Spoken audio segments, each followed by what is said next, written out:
Electric charges and fields chapter first class 12 physics के exercise के questions को हम सॉल्व कर रहे हैं। Question number 1.15 says consider a uniform electric field is equal to 3 into 10 to power 3 I cap Newton पर coulomb. हमको एक यूनिफॉर्म इलेक्ट्रिक फील्ड कंसीडर करनी है जिसका मैग्नीट्यूड 3 into 10 to power 3 है और इस इलेक्ट्रिक फील्ड की direction towards positive x axis है। पॉजिटिव एक्स एक्सिस की तरफ अगर किसी चीज की डायरेक्शन होती है तो हम उसको आई कैप से दिखाते हैं। ये एक यूनिट वेक्टर है। इस क्वेश्चन में दो पार्ट है। फर्स्ट पार्ट में पूछा जा रहा है what is the flux through a square of 10 centimetre on a side whose plane is parallel to the YZ plane. एक स्क्वायर है जिसकी एक साइड 10 सेंटीमीटर है। स्क्वायर की चारों साइड सेम लेंथ की होती है, तो एक साइड है 10 सेंटीमीटर और स्क्वायर इस तरह से रखा है कि YZ प्लेन के ये पैरेलल है। तो अब स्क्वायर में दो साइड होगी, एक इधर होगी और एक इधर होगी, तो हमको सिर्फ एक साइड के थ्रू कितना फ्लक्स पास होगा ये निकालना है। फिगर के थ्रू समझते हैं। देखो ये एक्स एक्सिस है और ये वाई एक्सिस है, राइट। हम जानते हैं एक्स और वाई और जेड तीनों एक्सिसेस परपेंडिकुलर, म्यूचुअली परपेंडिकुलर एक दूसरे के होती हैं।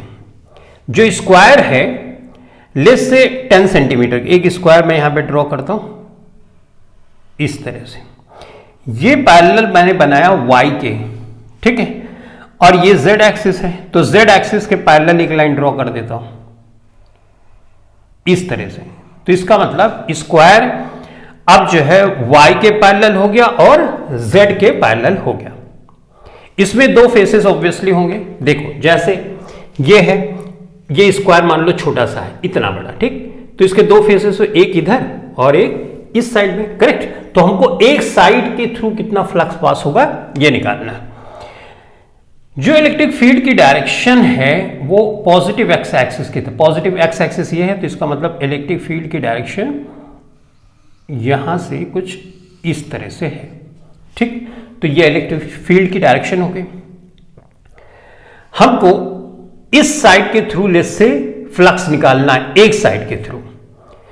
तो हम फार्मूला लगा सकते हैं, phi is equal to EA cos theta. E की वैल्यू दी गई है 3 into 10 to power 3। इस स्क्वायर का एरिया निकालेंगे तो एक साइड 10 सेंटीमीटर है, तो 10 into 10 एरिया निकल जाएगा। इसका मतलब स्क्वायर करना पड़ेगा, लेकिन ये सेंटीमीटर में है बच्चों, देखो। तो इसको मीटर में कन्वर्ट करने के लिए 10 to power -2 से मल्टीप्लाई करने को पड़ेगा और इसको हमने कर दिया square. Cos theta area vector और इलेक्ट्रिक फील्ड के बीच का एंगल है। देखो एरिया वेक्टर हमेशा एरिया के 90 डिग्री पे होता है। जैसे ये एरिया है, इसके 90 डिग्री पे ही हमेशा एरिया वेक्टर होगा, ठीक है। तो स्क्वायर इस तरह से रखा है कि इसका एरिया वेक्टर इस पॉजिटिव एक्स एक्सिस पे जो इलेक्ट्रिक फील्ड की डायरेक्शन है वही सेम है। तो एरिया वेक्टर भी यही है और इलेक्ट्रिक फील्ड की डायरेक्शन भी यही है, दोनों सेम है। तो एंगल कितने डिग्री का बना? 0 डिग्री का। तो हम यहां पे लिख देंगे cos 0। सॉल्व करेंगे 3 into 10 to power 3, 10 to power 2, 10 to power -4, cos 0 की वैल्यू होती है 1। यहां पे 3 लिखेंगे, 3 + 2 5, +5 से -5 माइनस करोगे तो 10 की पावर 1 आ जाएगी।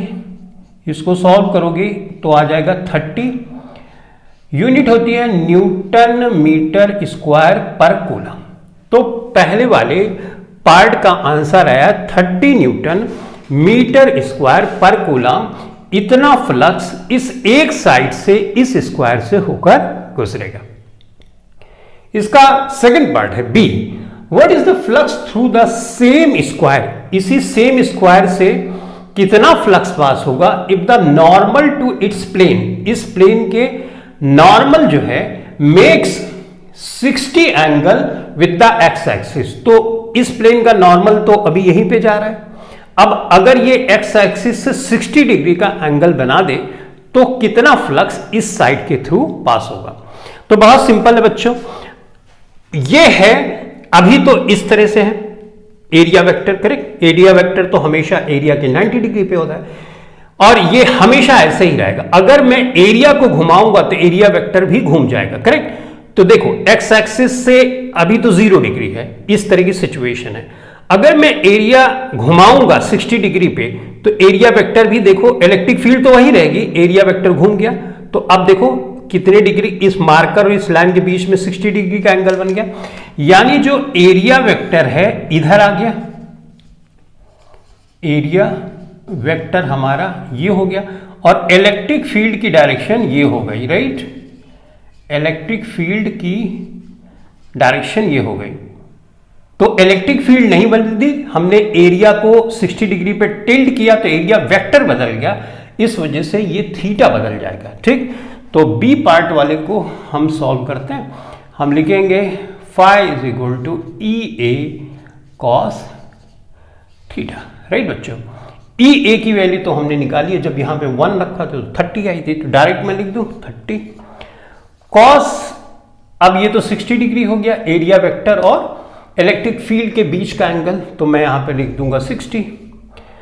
30 है, कॉस 60 की वैल्यू होती है 1/2। हमने इसको सॉल्व किया, ये 15 आया न्यूटन मीटर स्क्वायर पर कूलम। इस तरह से हमने सेकंड पार्ट को भी सॉल्व किया।